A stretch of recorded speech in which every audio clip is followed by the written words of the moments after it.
أعوذ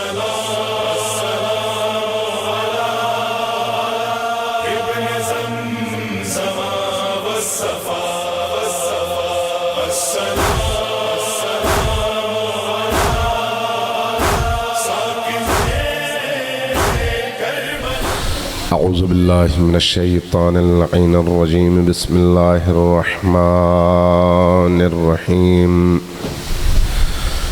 الحمد لله رب العالمين بارئ الخلائق أجمعين، والصلاة والسلام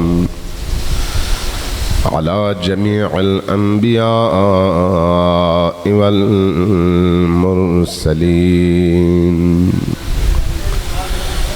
سيما من سمي في الآفاق بأحمد وفي الأرض بأبي القاسم محمد.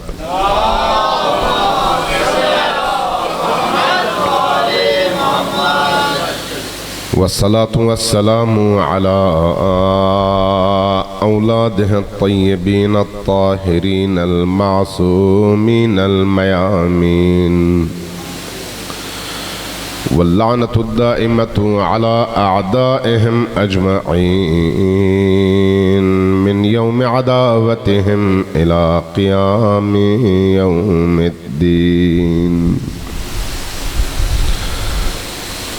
أما بعد، فقد قال الله تبارك وتعالى في كتابه المجيد، وهو أصدق القائلين وقوله الحق.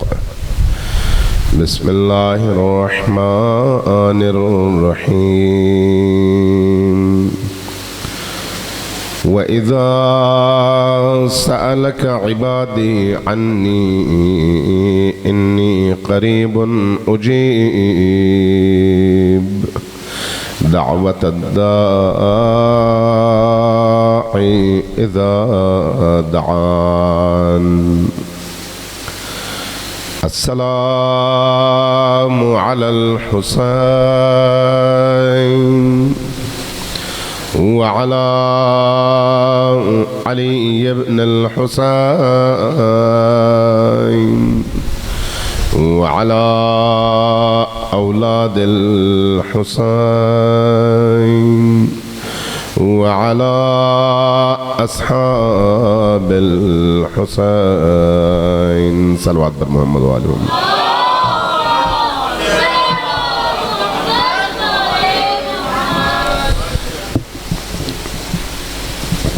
ایک دفعہ پھر صلوات بھیجیے بر محمد وآله.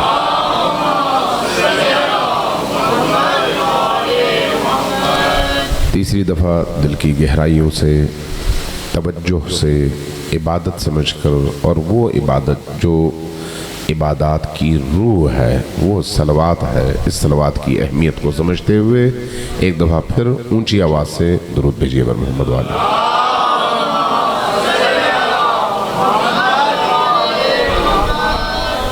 اپنے موضوع کی طرف آنے سے پہلے، چونکہ شب جمعہ ہے، اس لیے چند جملے دعا کے حوالے سے پہلے میں عرض کروں. صلوات بھیجیے بر محمد وآلہ محمد.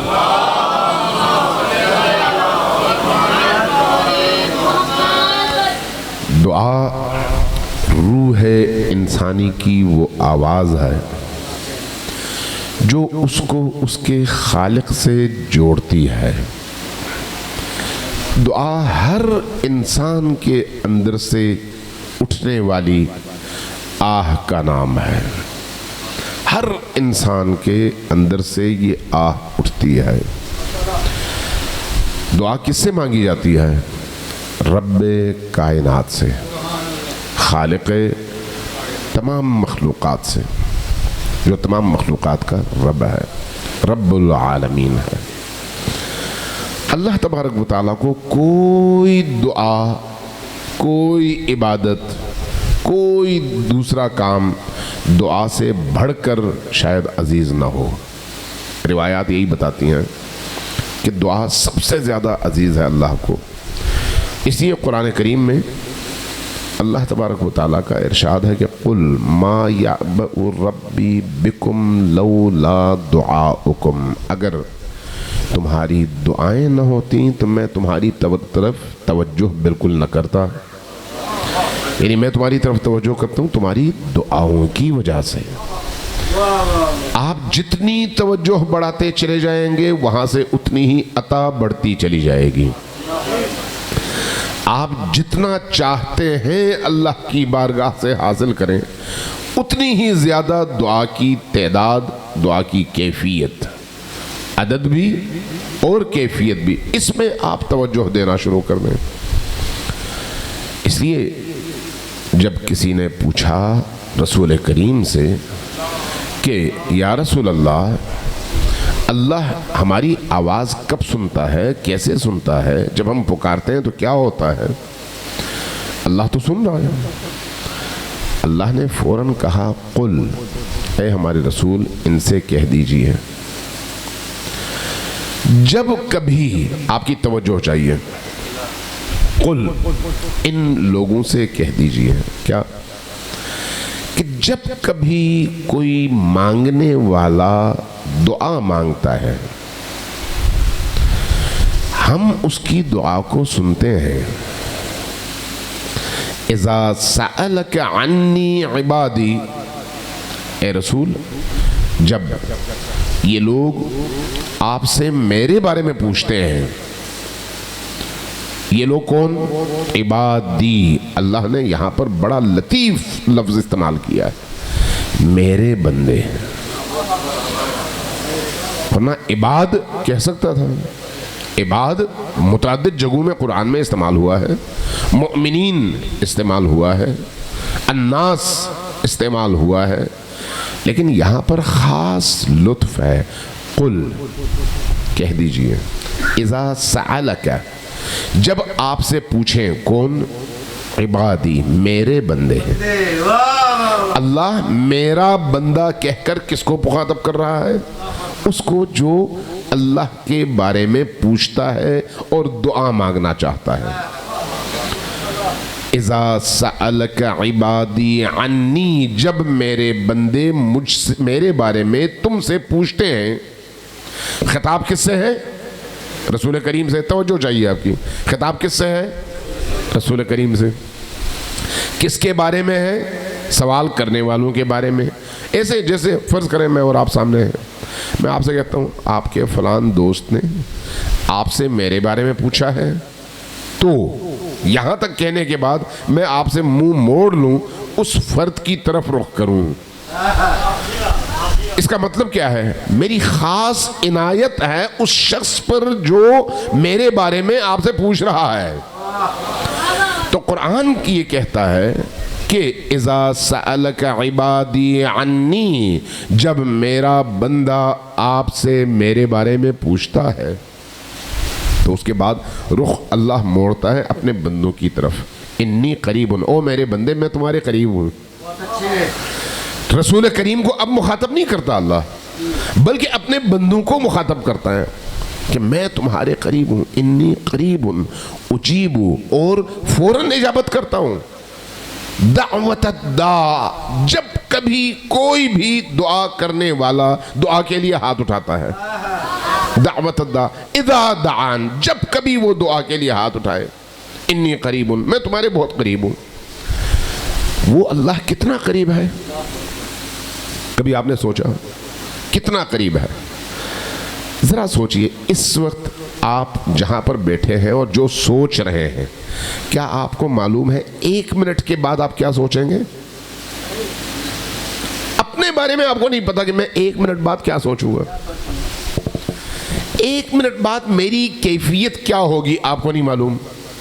لیکن وہ رب اتنا قریب ہے کہ آپ کے 1 منٹ بعد ذہن میں آنے والی سوچ سے پہلے ہی واقف ہے. اتنا وہ قریب ہے. اقرب من حبل الورید، تمہاری گردن کی رگ سے زیادہ تمہارے قریب، تم سے زیادہ تمہارے قریب، تم سے زیادہ. مجھ سے زیادہ میرے قریب کون ہو سکتا ہے؟ اللہ کہتا ہے میں ہوں. میں تمہارے قریب تر ہوں. جو اللہ اتنا قریب ہو اس کو ڈھونڈنے کے لیے دور جانے کو کس نے کہا ہے آپ سے؟ آپ اپنے اندر جھانکیے، اپنے ارد گرد جھانکیے، جہاں پر آپ بیٹھے ہیں وہیں پر سوچئے، فوری طور پر آپ کی لائن مل جائے گی. لیکن اس لائن کے ملنے کے لیے ایک شرط ہے. وہ شرط کیا ہے؟ یا آپ خود اس مقام پر ہوں، یا پھر اس شخصیت کا سہارا لیں جو خود اس مقام پر ہے، جو آپ کی نااہلیوں، کوتاہیوں، گناہوں، خطاؤں کے باوجود آپ کو جوڑ کر عبادی کے زمرے میں داخل کر سکے. خود نہیں ہو سکتے. کیوں؟ اس لیے کہ ہمارے اندر قذافتیں ہیں، ہمارے اندر گندگی ہے، ہمارے اندر برائیاں ہیں. عبادی یعنی عبد کی جمع عباد ہے. عبدی کس کو کہا؟ رسول خدا کو. عبادی وہ لوگ جو رسول خدا کی طرح سے اللہ کے قریب ہوئے اور رسول اور آل رسول کے ذریعے سے ہوئے. تو اس لیے اللہ کہتا ہے یہ میرے بندے ہیں. میرا بندہ بننے کے لیے جو رستہ طے کرنے کی ضرورت ہے وہ اگر آپ کر سکیں الحمدللہ، نہ کر سکیں تو پھر اللہ کے بندوں کا دامن تھام لیجئے، اللہ سے متصل ہو جائیں گے. اور اللہ کے بندے کون ہیں؟ نبی کریم ہے، علی مرتضیٰ ہے، فاطمۃ الزہرا ہے، حسن مجتبیٰ ہے، حسین شہید کربلا ہے، ائمہ اطہار ہیں. یہ اللہ کے وہ مخلص ترین بندے ہیں جن سے زیادہ اللہ کے قریب کوئی ہے ہی نہیں. اسی لیے یہ واسطے فیض ہیں. جب اللہ دیتا ہے تو ان کے ذریعے سے دیتا ہے، جب دیتا ہے تو ان کی رضا پر دیتا ہے. اس لیے کہ یہ وہ ہستیاں ہیں جنہوں نے اپنی رضا اللہ کی رضا میں مٹا دی ہے. اب ان کی اپنی کوئی رضا نہیں ہے اللہ کی رضا کے علاوہ. لہذا ایک مرحلہ یہ ہوا. دوسرا مرحلہ عرض کر کے یہ گفتگو ختم کرتا ہوں. کیا مانگیں؟ ابھی جب میں آ رہا تھا تو بانی مجلس نے مجھ سے کہا کہ اس حوالے سے 2-4 جملے. میں نے کہا ٹھیک ہے میں ضرور عرض کر سکتا ہوں. کیا مانگیں؟ ہم بن مانگے ہمیں جو کچھ اللہ نے دیا ہے اس کا کبھی آپ نے سوچا ہے؟ بن مانگے. آپ نے سانسیں مانگی؟ نہیں، اللہ نے دی. آپ نے صحت مانگی؟ نہیں، اللہ نے دی. آپ نے آنکھ مانگی؟ نہیں، اللہ نے دی. آپ نے بینائی مانگی؟ نہیں، اللہ نے دی. آپ نے عقل مانگی؟ نہیں، اللہ نے دی. آپ کو کون سی چیز ہے جو اللہ نے نہیں دی؟ حتیٰ ولایت بھی آپ کے مانگنے پر نہیں دی، اپنی طرف سے عطا کی ہے. وہ فیاض علی الاطلاق ہے. جو رب انسان کی ضرورتوں کو اس سے زیادہ سمجھتا ہے، وہ رب انسان کی ضرورتوں کو جب سمجھتا ہے تو پھر عطا بھی کرتا ہے. جو اس کے لیے ضروری ہے وہ سب کچھ عطا کرتا ہے، وہ روکتا نہیں ہے. ہمیں اس کے باوجود کہا گیا ہے مانگو. ادعونی استجب لکم. اس لیے کہ مانگنا اللہ کو بہت پسند ہے کہ بندہ اس سے مانگے. وہ عطا کرنے والا معطی ہو اور بندہ سائل ہو اور ہاتھ پھیلائے، اس کو یہ پسند ہے. لیکن کیا ہمیشہ پیسہ مانگنا، ہمیشہ دولت مانگنا، ہمیشہ زندگی کی آسائشیں مانگنا، ہمیشہ بچے مانگنا، ہمیشہ بیماری سے صحت مندی مانگنا، ہمیشہ مصیبتوں سے دوری مانگنا، کیا یہی ہے مانگنا؟ اگر یہی ہے تو پھر ذرا تاریخ انسانیت پر غور کیجئے. حضرت آدم سے لے کر حضرت خاتم الانبیاء تک اور حضرت خاتم الانبیاء سے لے کر خاتم الاوصیاء تک جتنے بھی برگزیدہ لوگ اللہ نے بھیجے سب کو مصیبتوں اور مشکلات میں بھیجا. اگر صرف آسائشیں اللہ کے نیک بندوں کا نصیب ہوتی تو پھر آسائشیں دے کر بھیجتا، ان کو بادشاہ بناتا، ان کو ساری دنیا کی دولت دے دیتا، ان کو فوج دے دیتا، ان کو ظالموں پر ہمیشہ غلبہ دے دیتا. لیکن آپ دیکھتے ہیں کہ اللہ کے مقرب بندے، اللہ کے پیارے بندے ہمیشہ مشکلات میں ہوتے ہیں، ہمیشہ مشکلات میں. تو کیوں ہم مشکلات سے بھاگیں؟ مشکلات اگر آئیں تو ان مشکلات کو اللہ کا امتحان کیوں نہ سمجھیں، چونکہ یہ امتحان ہے اس کے لیے جو یہ شعور رکھتا ہو، جو یہ شعور نہیں رکھتا اس کے لیے عذاب ہے۔ فرق اتنا ہے کہ میں آیا شعور رکھتا ہوں یا نہیں رکھتا۔ اگر شعور رکھتا ہوں تو یہ شعور باعث بنے گا کہ جس امتحان میں میں مبتلا ہوں وہ امتحان مجھے اللہ کے قریب تر کر دے گا، میری روح میں تازگی اور نورانیت پیدا کر دے گا۔ لیکن اگر میں اس شعور سے آری ہوں تو پھر وہی امتحان، چاہے وہ بیماری کی صورت میں ہو، چاہے وہ بے اولادی کی صورت میں ہو، چاہے دنیا کی کسی اور پریشان حالی کی صورت میں ہو، چاہے وہ پیسے نہ ہونے کی صورت میں ہو، چاہے وہ فقر اور غربت اور فاقے کی صورت میں ہو، یہ چیز پھر مجھے مزید اللہ سے دور کر دے گی۔ اب ہم نے سوچنا ہے کہ ان چیزوں کو ہم نے اپنے اللہ سے قربت کا ذریعہ بنانا ہے یا دوری کا ذریعہ بنانا ہے، یہ مجھ پر اور آپ پر ہے۔ لہذا دین ہمیں یہ کہتا ہے کہ ان آزمائشات اور امتحانات کو اللہ سے قربت کا ذریعہ بناؤ۔ تو اس لیے جب مانگو تو ہمیشہ صحت نہ مانگو، یہ مانگو کہ اللہ ان امتحانات میں کامیاب کرے، ان آزمائشات میں کامیاب کرے۔ عام طور پر ہم جا کے علم کو پکڑتے ہیں اور کہتے ہیں کہ یا عباس ہمیں یہ چاہیے، مولا حسین ہمیں یہ چاہیے، یہ چاہیے، یہ چاہیے۔ منع نہیں ہے، ضرور مانگیں، لیکن وہ مانگے نا جو جس کے وہ لائق ہیں۔ چھوٹی چھوٹی چیزیں کیوں مانگتے ہیں؟ بڑی چیز مانگے۔ سب سے بہترین دولت کیا ہے انسان کے لیے؟ خود ائمہ اطہار علیہ السلام کی پاکیزہ ولایت و محبت و کیا؟ ولایت، محبت اور مودت، جو قرآن نے کہا۔ آپ کہیے کہ ہمیں یہ دولت دیجئے، اگر یہ دولت مل جائے اس کے بعد ساری دنیا آپ سے روٹ جائے، آپ دنیا کے سب سے زیادہ امیر لوگ ہیں۔ اور اگر یہ نہ ہو، ساری دنیا آپ کو مل جائے، آپ کی ایک پیسے کی قیمت نہیں آئے۔ قیمت آپ کی اس وقت ہے جب آپ اس عدد کے ساتھ مل جاتے ہیں جس کو امام وقت اور حجت خدا کہتے ہیں، ورنہ ہم زیرو ہیں۔ زیرو کی کوئی قیمت ہوتی ہے؟ کوئی قیمت نہیں ہوتی۔ زیرو کی قیمت کب ہوتی ہے؟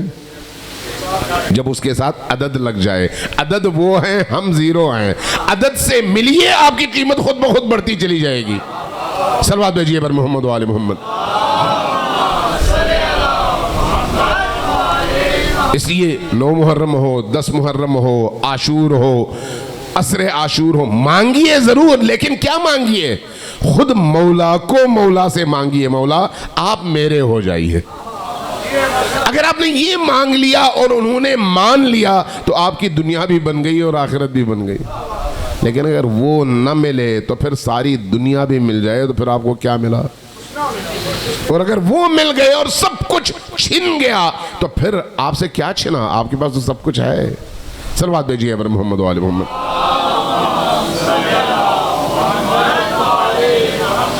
ایک دفعہ پھر صلوات بھیجیے پر محمد و آل محمد۔ عزیزان گرامی، اللہ تبارک و تعالیٰ نے ہمیں ائمہ اطہار اور اہل البیت کی صورت میں جس عظیم ترین نعمت سے نوازا ہے تمام مسلمانوں کو، یہ کوئی چھوٹی نعمت نہیں ہے۔ ایک ہماری مشکل ہے ہمارے معاشروں کے اندر، وہ مشکل یہ ہے کہ امویوں نے اہل البیت علیہ السلام سے لوگوں کو دور رکھنے کے لیے ان کے فضائل مٹانے کی، چھپانے کی اور لوگوں کو ان سے دور اور بے خبر رکھنے کی جو کوشش کی وہ آج تک مسلسل جاری ہے۔ یہ ایک مشکل ہے، لیکن اس مشکل کا حل بھی انہوں نے انہی جلسوں اور اجتماعات اور عزاداری اور محافل کی صورت میں آپ کو دیا ہے کہ اس طرح سے آپ اس محبت کو عام کرتے رہیں اور اس چھپے ہوئے خزانے سے لوگوں کو آشنا کرتے رہیں۔ مشکل یہ ہے کہ دشمن نے کوشش کی کہ ان کے فضائل لوگوں تک نہ پہنچیں، لیکن جس چراغ کو اللہ نے جلایا ہو اس کی روشنی کو بھی وہ محفوظ رکھتا ہے اور اس نے رکھا ہے.